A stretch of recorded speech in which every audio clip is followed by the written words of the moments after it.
तो हमने पीछे रिवाइज किया था half yearly revision sheet biology की, जो पीछे वाली वीडियो में। तो ये हमारा सेकेंड पार्ट है केमिस्ट्री, जिसमें आज हम लोग कवर करेंगे इंडेक्स। क्या क्या टॉपिक है? मैटर, जो केमिस्ट्री क्लास 9th का पहला चैप्टर है, जिसमें हमने पढ़ रखा है मैटर क्या है, कैरेक्टरिस्टिक ऑफ मैटर क्या है, प्रॉपर्टीज ऑफ मैटर क्या है, स्टेट ऑफ मैटर क्या है। Second chapter, is matter is pure, क्या मैटर प्योर है, जैसे मिक्सचर, होमोजीनियस, हेट्रोजीनियस। उसके बाद सॉल्यूशन, सस्पेंशन, कोलॉइड। फिर third chapter, atom and molecule. इन तीनों चैप्टर से जो इम्पोर्टेंट क्वेश्चन आ सकते हैं उनको कवर करेंगे। तो let's start and play with chemistry. देखो एक बात बता दो, केमिस्ट्री जो स्पेलिंग है जिसके लास्ट में स्त्री लगी है, वो आसानी से समझ में तो नहीं आने वाली। टाइम देना पड़ेगा, कंसंट्रेशन रखना पड़ेगा, फोकस करना पड़ेगा, फिर मे भी केमिस्ट्री की जो लास्ट का स्त्री वर्ड है वो समझ में आए। तो चलो स्टार्ट करते हैं क्वेश्चन पहले से। तो हमारा फर्स्ट क्वेश्चन है, define matter as well as write the characteristic of matter. पहले मैटर के बारे में लिखना है या उसकी डिफाइन लिखनी है, फिर कैरेक्टरिस्टिक बताने हैं। Matter is anything that, matter कोई भी चीज है जो स्पेस घेरे, जिसका मास हो और वो हम फील कर सके अपने सेंस से, लेकिन उसमें मास होना कंपलसरी है। अगर 0.00001 मास है तो भी वो मैटर है। तो मैटर की दो ही चीज, मास और space. So simple define, matter is anything that occupy space and possess mass या हैविंग मास। तो जैसे पुराने ज़माने में हमारी क्लास 9 की किताब कहती है, पुराने ज़माने में हम लोगों ने पढ़ा था कि जो इंडियन फिलोसफर थे उन्होंने अपने मैटर को 5 भागों में क्लासिफाई किया था, जिन्हें हम लोग पंचतत्व कहते हैं, पता ही है, एयर, अर्थ, फायर, स्काई, वाटर। फिर बाद में और एंशिएंट ग्रीक फिलोसफर आए, जिन्होंने मैटर को 2 भागों में बांट दिया, केमिकल प्रॉपर्टीज और फिजिकल प्रॉपर्टीज, जिन्हें हम आजकल पढ़ते हैं। अब आगे देखते हैं, तो रही मैटर की बात। स्टैटिस्टिक क्या होते हैं? पहला point, the particles of matter are very very small. Particles बहुत छोटे होते हैं, ऐसा हमने देखा था। कब? जब हमने पानी में नमक को घोला तो जो पानी के पार्टिकल्स थे या पानी में स्पेस था, उनमें नमक के पार्टिकल्स घुल गए। The particle of matter having space between them, ये भी चीज इसी में आती है।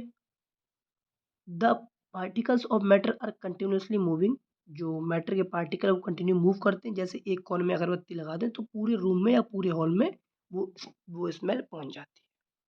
Fourth, the particle of matter attract each other, जो पार्टिकल ऑफ मैटर है वो आपस में एक दूसरे को अट्रैक्ट करते हैं। ये हो गए हमारे मैटर के कैरेक्टरिस्टिक। 4 कौन से? छोटे छोटे small particles, matter having space between them, the particle of matter, the particle of matter are continuously moving, the particle of matter attract each other. अब सेकंड क्वेश्चन पे आते हैं। सेकंड क्वेश्चन क्या कहता है? What are the state of matter, matter की state क्या है, and what are the difference between them, और इनके अंदर क्या क्या डिफरेंस है। तो हम लोग इनको देखते हैं।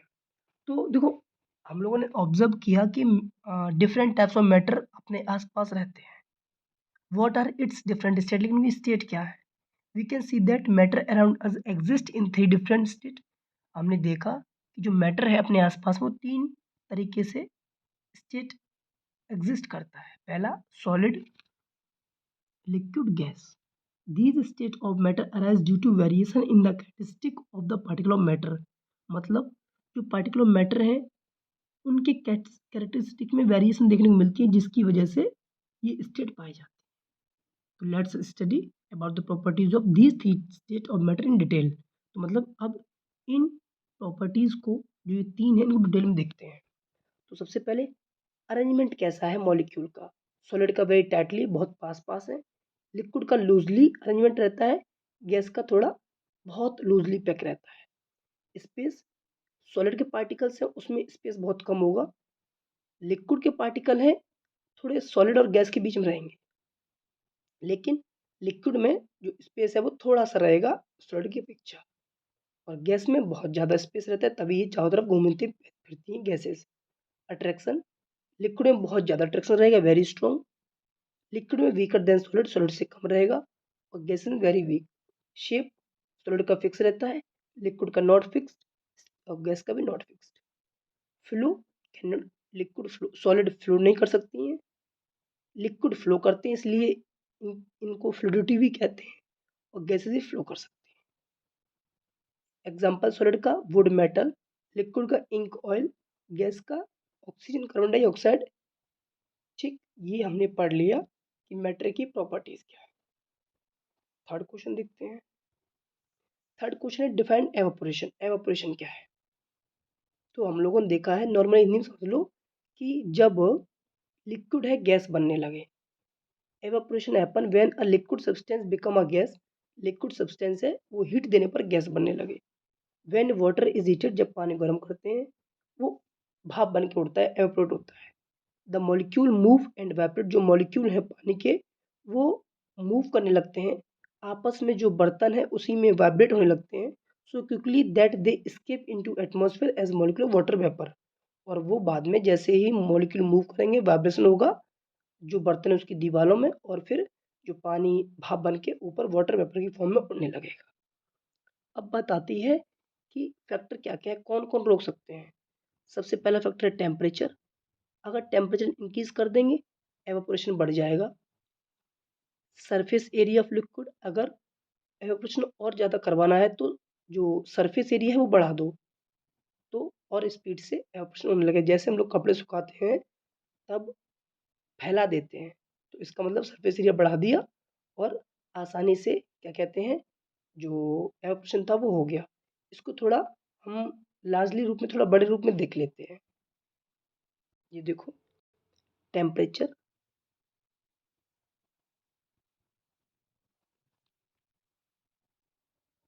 Temperature, surface area, pressure, boiling point, humidity, surrounding air, ये चीज़ें हैं जो एवापोरेशन को रोक सकती हैं या अफेक्ट कर सकती हैं। ठीक, या फिर मूवमेंट ऑफ एयर, अच्छी तरीके से क्या कहते हैं, आंधी आंधी नहीं, नॉर्मली हवा चलवा दो तो जल्दी एवापोरेशन हो जाएगा। ठीक, तो मैंने 3 पॉइंट रखो, temperature, surface area, movement of air. अगर आप ये 3 भी लिखते हैं तो भी आपको मार्क्स पूरे मिले। नेक्स्ट क्वेश्चन देखते हैं हम लोग। नेक्स्ट देखते हैं हम लोग कि क्वेश्चन नंबर 5, 4 छूट गया होगा, जो भी आप लोग नंबरिंग मत जाइए, क्वेश्चन देखिए। What are the properties of solution, suspension, colloid. पहले पता होना चाहिए कि सॉल्यूशन होता क्या है। तो solution is a homogeneous mixture of 2 और मोर सब्सटेंस। मतलब होमोजेनियस मतलब जो आसानी से घुल जाए, ऐसा होमोजेनियस मिक्सचर सॉल्यूशन कहलाता है। ठीक, फिर सस्पेंशन, कोलॉइड, तो इनकी प्रॉपर्टीज पूछी गई हैं या डिफरेंस पूछा गया है। तो सॉल्यूशन में the size of particle between, जो सॉल्यूशन का साइज रहेगा पार्टिकल्स का वो 0.1 से 1 नैनोमीटर, कोलॉइड का 2 से 1000 नैनोमीटर, सस्पेंशन का larger than 1000 nanometre. Particles can not seen with the low power microscope, solution के पार्टिकल्स नहीं देख पाएंगे लो पावर माइक्रोस्कोप से। कोलॉइड के पार्टिकल्स भी हम नहीं देख पाएंगे लो पावर माइक्रोस्कोप से, लेकिन सस्पेंशन के पार्टिकल्स हम देख लेंगे लो माइक्रोस्कोप से। सॉल्यूशन होमोजीनियस है, कोलॉइड होमोजीनियस है, और सस्पेंशन हिटरोजीनियस है। अगर नॉर्मली हम लोग याद करना चाहें तो सॉल्यूशन हम लोग नमक और पानी की मिक्सचर को कह देंगे। कोलॉइड हम लोग कोलगेट को कह देंगे जिसमें टनल इफेक्ट शो होता है। सस्पेंशन का हम लोग एग्जांपल याद कर पाएंगे। सस्पेंशन का एग्जांपल हो जाएगा हमारा सस्पेंशन, चॉक पाउडर को हम ले सकते हैं। अब नेक्स्ट क्वेश्चन पे आते हैं। नेक्स्ट क्वेश्चन है, क्वेश्चन ऊपर नीचे हो गया था पर कोई बात नहीं, हम लोग चलते हैं, है ना। इससे नहीं, उससे अच्छा दिखता है जो ये वाला है ना, इसका खुद का। ये differentiate between metal and non metal. जो मेटल नॉन मेटल में क्या डिफरेंस है। देखो, मेटल है वो मेलेबल होते हैं, इन्हें जब हैमर से पीटेंगे तो ये सीट का रूप ले लेंगे। और नॉन मेटल मेलेबल नहीं होते हैं, ये पीटने पे कूटने पे सीट में कन्वर्ट नहीं होते हैं। मेटल डक्टाइल होते हैं, इन्हें पीटने पर वायर का रूप ले लेते हैं। Non metal can not be drawn into thin wire, ये पतले तार में नहीं बदलते हैं। Metal good conductor of heat and electricity है, और non metal bad conductor of heat and electricity है। ये कुछ मेटल नॉन मेटल दिए गए हैं जिन्हें आप लोग याद कर लीजिएगा। सोडियम हमारा है metal, magnesium metal, aluminium metal, lithium metal, beryllium metal, boron metal. ठीक, ये हमारे मेटल हैं। बाकी हाइड्रोजन का तो कंफ्यूजन है, पर कोई बात नहीं, बाकी जो बचे हुए हैं वो नॉन मेटल में आते हैं। इनमें से आप लोग एग्जाम्पल लिख लेंगे तो भी एक एक एग्जाम्पल कर लीजिएगा तो मार्क्स अच्छे आ जाएंगे, टीचर और मार्क्स दे देगा। तो ये हमारा मेनली छोटी क्लास के बेसिस पे क्लास डिफ्रेंसिएशन है मेटल एंड नॉन मेटल का। बाकी ये लोग इलेक्ट्रॉन गेन करते हैं, ठीक, कुछ डोनेट करते हैं, तो वो अलग डिफरेंस है, पर ये इतना बेसिक रहता है जो सबको आना चाहिए मेटल नॉन मेटल में डिफरेंस। ठीक है, अब नेक्स्ट क्वेश्चन देखते हैं हम लोग। अब एक महान साइंटिस्ट हुए हैं डेल्टन। उन्होंने डेल्टन एटॉमिक थ्योरी को बताया था, जिसे शॉर्ट में हम लोग DAT कहते हैं। ठीक, तो इनका कहना ये था, इनके थ्योरी के हिसाब से all matter whether an element A compound और मिक्सचर, कोई मैटर है, बेसिक एलिमेंट है या कंपाउंड है, मिक्सचर है, वो छोटे छोटे पार्टिकल से मिलके ही बनता है, जिसे एटम कहते हैं। उसको मद्देनजर रखते हुए इन्होंने इस चीज को बताया कि all matter all matter is made up of atom, जितने भी मैटर है वो एटम से मिलके बने हैं। Atom can not divide, atom divide नहीं कर सकता, ऐसा इन्होंने कहा था।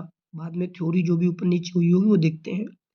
Atom combine in whole ratio, atom जब भी मिलेंगे किसी से या नया कंपाउंड बनाएंगे, मतलब atom combine in whole ratio to form compound, मतलब ये कंफर्म है कि जब भी कोई कंपाउंड बनेगा तो दोनों जो एलिमेंट है वो एक रेशियो में रहेंगे। जैसे H2O, तो यहाँ पे 2:1, इस तरीके से, मतलब दो हाइड्रोजन है और एक ऑक्सीजन है, रेशियो सब में रहेगा, ऐसा बोला। Last, compound react to form new substance during reaction, जब रिएक्शंस होती हैं तो कंपाउंड जब आपस में अटैच होंगे तो नई चीज बनाएंगे। तो ये 4 पॉइंट थे जो बहुत सिंपल में है, ये डाल्टन एटॉमिक थ्योरी ने दिए थे एटम को क्लासिफाई करने के लिए। ठीक है, नेक्स्ट क्वेश्चन देखते हैं हम लोग।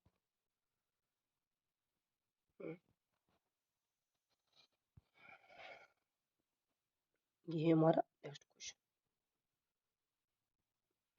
अब बात आती है, define the term atomicity polyatomic ion, इनमें डिफाइन दीजिए, इनको बताइए।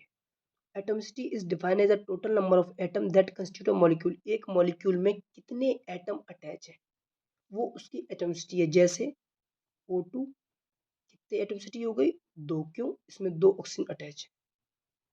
या फिर H2O, इसमें इसकी एटोमिसिटी हो गई 3, क्यों, 2 H और 1 ऑक्सीजन।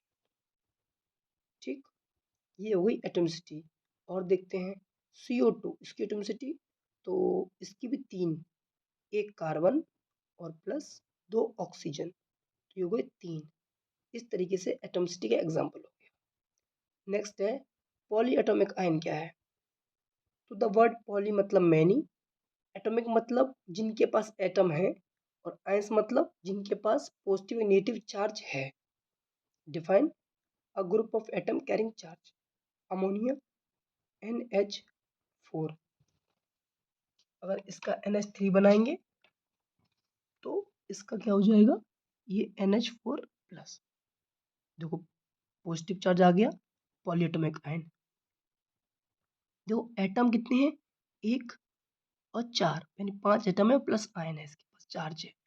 हाइड्रोक्साइड OH माइनस, ठीक, ये एक प्रोटोमिक आयन है। और कार्बोनेट CO3 2 माइनस, ये हो गए हमारे पॉलीएटॉमिक आयन।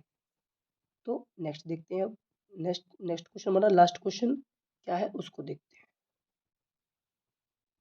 है ना। चलो लेके चलते हैं नेक्स्ट क्वेश्चन पे हम।